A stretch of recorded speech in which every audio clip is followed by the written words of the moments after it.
नमस्कार साथियों, infusion notes के यूट्यूब चैनल पर आपका स्वागत है। आज हमारा सेशन रहेगा साथियों 10 अक्टूबर 2023 इंडिया करंट अफेयर्स का।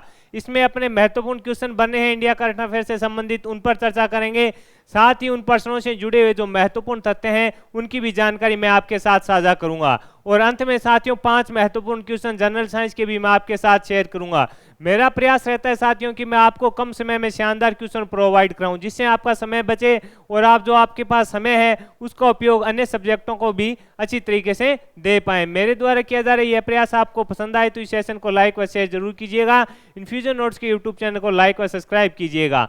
शुरुआत करेंगे साथियों पहले क्वेश्चन से। पहला क्वेश्चन आपसे पूछा गया है, हाल ही में गगनयान मिशन के लिए मानव रहित उड़ान परीक्षण की तैयारी किसने शुरू कर दी है? मोस्ट इंपॉर्टेंट क्वेश्चन रहेगा साथियों। आपसे पूछा है गगनयान मिशन के लिए मानव रहित उड़ान परीक्षण की तैयारी किसने शुरू कर दी है? तो आपका आंसर होना चाहिए इसरो के द्वारा है जो तैयारी शुरू कर ली गई है। किसके द्वारा? इसरो के द्वारा शुरू कर दी गई है साथियों। चंद्रयान 3 और आदित्य L1 के सफल मिशन के बाद है जो भारतीय अंतरिक्ष अनुसंधान संगठन इसरो है जो गगनयान मिशन के हिस्से के रूप में मानव रहित उड़ान परीक्षणों की तैयारी शुरू कर दी है। इंपॉर्टेंट क्वेश्चन है साथियों, पूछा जा सकता है कि हाल ही में गगनयान मिशन के लिए मानव रहित उड़ान परीक्षण की तैयारी किसने शुरू कर दी है? तो आपका आंसर होना चाहिए इसरो के द्वारा शुरू कर दी गई है। चंद्रयान 3 और आदित्य L1 के सफल मिशन के बाद है जो मानव रहित परीक्षण की तैयारी मानव रहित उड़ान परीक्षण की तैयारी भी इसरो के द्वारा शुरू कर दी गई है साथियों। इंपॉर्टेंट रहेगा, पूछा जा सकता है। आगे बढ़ेंगे। अगला क्वेश्चन आपसे पूछा गया है कि हाल ही में किसने नेशनल शारीरिक दिव्यांग T20 क्रिकेट चैंपियनशिप का खिताब जीता है? इंपॉर्टेंट रहेगा साथियों। आपसे पूछा है हाल ही में किसने नेशनल शारीरिक दिव्यांग T20 क्रिकेट चैंपियनशिप का खिताब अपने नाम किया है? तो आंसर रहेगा जम्मू कश्मीर। क्या आंसर रहेगा? जम्मू कश्मीर है उसने जीता है। किसने जीता है? तो आपका आंसर होना चाहिए जम्मू कश्मीर में। जम्मू कश्मीर में इसका आयोजन हुआ था। आयोजन भी आपको पता होना चाहिए कहाँ हुआ था, तो आपका आंसर होना चाहिए जम्मू कश्मीर में इसका आयोजन हुआ था। अब उपविजेता पर बात करें तो उपविजेता साथियों मुंबई की दिव्यांग टीम रही। कौन रही?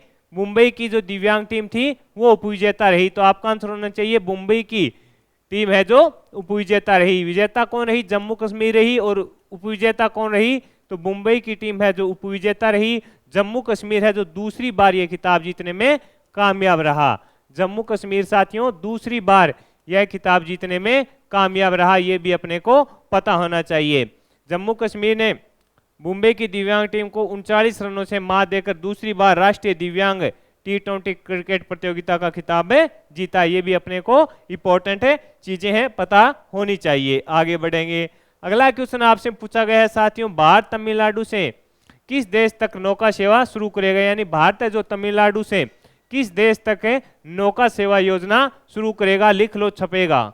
आगामी प्रतियोगिता परीक्षा में साथियों यह क्वेश्चन आपको देखने को मिल सकता है। भारत है जो तमिलनाडु से किस देश तक नौका सेवा शुरू करेगा? तो आंसर रहेगा श्रीलंका। आंसर क्या रहेगा? श्रीलंका इसका आंसर रहेगा। 10 अक्टूबर से इसकी शुरुआत होने जा रही है। कब होने जा रही है शुरुआत? तो आपका आंसर होना चाहिए 10 अक्टूबर से इसकी शुरुआत है जो होने जा रही है। और तमिलनाडु के नागापट्टिनम बंदरगाह से है जो श्रीलंका के बंदरगाह काके सथुराई बंदरगाह तक है जो पहुंच होगी। यानी तमिलनाडु के नागापट्टिनम बंदरगाह से लेकर श्रीलंका के काकेसतुराई बंदरगाह है वहां तक इसकी पहुंच होगी। इंपॉर्टेंट क्वेश्चन रहेगा साथियों, पूछा जा सकता है। आपसे पूछेगा भारत तमिलनाडु से किस देश तक है जो नौका सेवा योजना शुरू कर रहा है? तो श्रीलंका होगा। और तमिलनाडु के नागापट्टिनम बंदरगाह से और श्रीलंका के काके सथुराई बंदरगाह तक इसकी पहुंच होगी। इंपॉर्टेंट क्वेश्चन है साथियों, पूछा जाएगा आपसे। आगे बढ़ेंगे। अगला क्वेश्चन आपसे पूछा गया है, दिव्य कला मेले का आयोजन कहाँ हो रहा है? आपसे पूछा है दिव्य कला मेले का आयोजन है जो कहाँ हो रहा है? तो आंसर होगा सिकंदराबाद में हो रहा है। हैदराबाद सिकंदराबाद में इसका आयोजन हो रहा है। इंपॉर्टेंट है, पूछा जा सकता है। कब से कब हो रहा है? ये होगा 6 से 15 अक्टूबर तक साथियों इसका आयोजन किया जा रहा है। दिव्य कला मेले का आयोजन आपसे पूछे कहाँ किया जा रहा है? तो सिकंदराबाद में किया जा रहा है। कब से कब किया जा रहा है? 6 से 15 अक्टूबर के बीच इसमें किया जा रहा है। इसका उद्देश्य है जो दिव्यजन है उनको विकास की धारा से जोड़ना, ये भी अपने को पता होना चाहिए। आगे है साथियों, अगला क्वेश्चन आपसे पूछा गया है, अखिल भारतीय पुलिस विज्ञान कांग्रेस का आयोजन कहाँ किया गया? इंपॉर्टेंट क्वेश्चन रहेगा, अखिल भारतीय पुलिस विज्ञान कांग्रेस का आयोजन कहाँ किया गया? तो आंसर होगा देहरादून में। कहाँ किया गया? तो आंसर होना चाहिए आपका देहरादून में किया गया। किसका? अखिल भारतीय पुलिस विज्ञान कांग्रेस का आयोजन कहाँ किया गया? तो आंसर होगा देहरादून में इसका आयोजन है जो किया गया। किसके द्वारा? उत्तराखंड पुलिस के द्वारा किया गया। ये कौन से क्रम का था? तो ये 49वें क्रम का था साथियों, ये भी अपने को पता होना चाहिए। किसके द्वारा किया गया? उत्तराखंड पुलिस के द्वारा किया गया। और ये कौन से क्रम का था? तो आंसर होगा 49वें क्रम का था। इंपॉर्टेंट रहेगा, पूछा जा सकता है आपसे। आगे बढ़ेंगे, अगला क्वेश्चन आपसे पूछा गया है साथियों, हाल ही में स्पेन ने कौन सा रॉकेट लॉन्च किया है? ये क्वेश्चन इंपॉर्टेंट रहेगा, पूछा जा सकता है आपसे।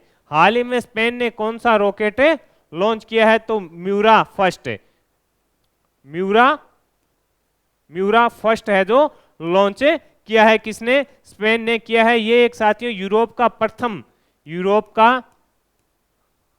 का प्रथम पुनः प्रायोजित होने वाला, यानी इसको प्रथम पुनः प्रायोजित होने वाला रॉकेट है। इसका मतलब क्या हुआ कि इसको दोबारा अपने काम ले सकते हैं। यूरोप का प्रथम है, किसने लॉन्च किया? तो आंसर होगा स्पेन के द्वारा लॉन्च किया गया। इसको दोबारा साथियों काम में लिया जा सकता है। ये पहला है जिसको दोबारा काम में लिया जा सकता है। यूरोप का पहला पुनः प्रायोजित रॉकेट है जिसको स्पेन ने लॉन्च किया है। इंपॉर्टेंट रहेगा, पूछा जा सकता है आपसे। आगे बढ़ेंगे, अगला क्वेश्चन आपके सामने है, आपसे पूछा गया है, तमिलनाडु में सागर परिक्रमा के कौन से चरण की शुरुआत की गई है? तो 9वें।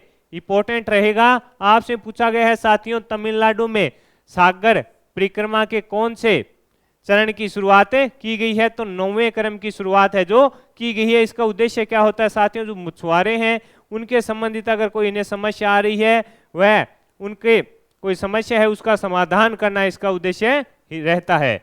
इसका उद्देश्य क्या रहता है? मछुआरों व हितधारकों की मुद्दों हैं, यानी कोई समस्या है उनको सॉल्यूशन करना इसका उद्देश्य रहता है। तमिलनाडु में सागर परिक्रमा के कौन से चरण की शुरुआत हुई है? तो अपने को पता होना चाहिए 9वें क्रम की शुरुआत हुई है। आगे बढ़ेंगे, अगला क्वेश्चन आपसे पूछा गया है, हाल ही में चर्चा में रहे वल्कन 2020 परियोजना का संबंध किस देश से है? तो ब्रिटेन से है। किससे संबंधित है? तो आंसर होगा ब्रिटेन से संबंधित है। हाल ही में चर्चा में रहे वल्कन 2020 जो परियोजना है उसका संबंध किस देश से है? तो ब्रिटेन से इसका संबंध रहेगा। इंपॉर्टेंट क्वेश्चन है साथियों, पूछा जा सकता है। संबंध किससे रहेगा? वल्कन 2020 से संबंध किस परियोजना है? इसका संबंध ब्रिटेन से रहेगा। ये क्या है? विश्व का सबसे शक्तिशाली लेजर होगा। जो वर्तमान में लेजर है इनसे 20 गुना ज्यादा ताकतवर होगा। ये भी अपने को पता होना चाहिए, 20 गुना ज्यादा ताकतवर होगा। वल्कन 2020 का संबंध पूछे तो किससे रहेगा? आपका आंसर होना चाहिए ब्रिटेन से इसका संबंध रहेगा। ये वर्तमान में आप ऐसे याद रखना सबसे शक्तिशाली लेजर है। जो वर्तमान में लेजर है उनसे 20 गुना ज्यादा शक्तिशाली होगा।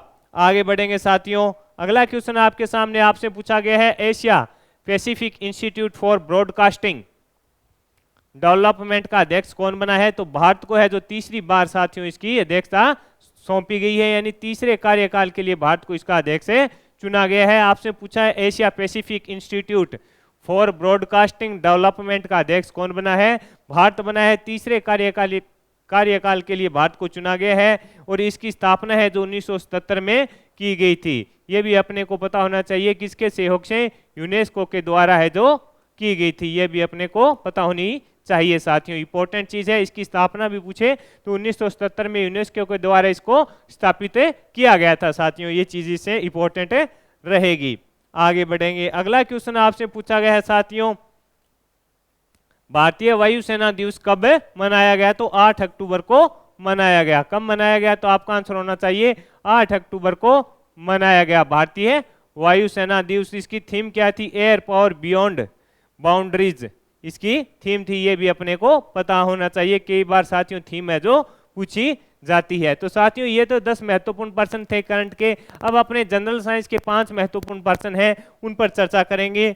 ये क्वेश्चन काफी इंपॉर्टेंट रहेंगे साथियों उन सभी प्रतियोगिता परीक्षा के लिए जिनमें है जो जनरल साइंस पूछी जाती है, उनमें आपको देखने को मिल सकते हैं। पहला क्वेश्चन आपसे पूछा गया है पेनिसिलिन का स्रोत क्या है, तो आपका आंसर होना चाहिए कवक। इंपॉर्टेंट क्वेश्चन है साथियों, पूछा जा सकता है। आपसे पूछा गया है पेनिसिलिन है उसका स्रोत क्या है, तो आंसर होगा कवक इसका स्रोत रहेगा। आगे है जीव विज्ञान के जनक कौन है, ये क्वेश्चन भी इंपॉर्टेंट है रहेगा। आपसे पूछा गया है जीव विज्ञान है उसके जनक कौन है, तो आंसर होगा अरस्तु। कौन है, अरस्तु इसके जनक हैं। कौन है, तो आंसर होगा अरस्तु इसके जनक हैं। जीव विज्ञान के जनक कौन है, तो आंसर होगा अरस्तु। ये रीट में शायद 2016 का जो एग्जाम हुआ था उसमें पूछा गया था साथियों, इंपॉर्टेंट क्वेश्चन है, पूछा जा सकता है। आगे है बाल पॉइंट पेन का आविष्कार किसने किया, तो एल बीरो ने किया। किसने किया, एल बीरो के द्वारा किया गया। बाल पॉइंट पेन का आविष्कार किसने किया, तो आंसर होगा एल बीरो के द्वारा किया गया। ये क्वेश्चन भी इंपॉर्टेंट है साथियों, इस प्रकार के क्वेश्चन पूछे जाते हैं। आगे बढ़ेंगे। अगला क्वेश्चन आपसे पूछा गया है ऑप्टिकल फाइबर का आविष्कार किसने किया, तो आंसर होगा नरेंद्र कपानी के द्वारा है जो साथियों ऑप्टिकल फाइबर का आविष्कार किया गया था। आगे है एक्सरे की खोज किसने की, तो आंसर होगा रॉयटसन ने कि। ये क्वेश्चन भी इंपॉर्टेंट है रहेगा, आगामी प्रतियोगिता परीक्षा में पूछा जा सकता है। एक्सरे की खोज किसने की, तो आंसर होगा रॉयटसन के द्वारा है जो एक्सरे की खोज की गई थी। तो साथियों ये 10 तो करंट अफेयर्स के क्वेश्चन मैंने आपके साथ शेयर कर दिए। 5 महत्वपूर्ण क्वेश्चन जो जनरल साइंस के वो भी शेयर किए। मेरा प्रयास रहा साथियों आपको करंट अफेयर्स के साथ जनरल साइंस से भी अपडेट डेली किया जाए। मेरे द्वारा किया जा रहा है यह प्रयास आपको पसंद आ रहा है तो इस सेशन को लाइक व शेयर जरूर कीजिएगा। इन्फ्यूजन नोट्स के यूट्यूब चैनल को लाइक व सब्सक्राइब कीजिएगा। यह सेशन आपको पसंद आ रहा है तो अपने दोस्तों में भी शेयर कीजिएगा। कमेंट बॉक्स में भी बताइएगा कि आपको यह सेशन कैसा लग रहा है। धन्यवाद साथियों।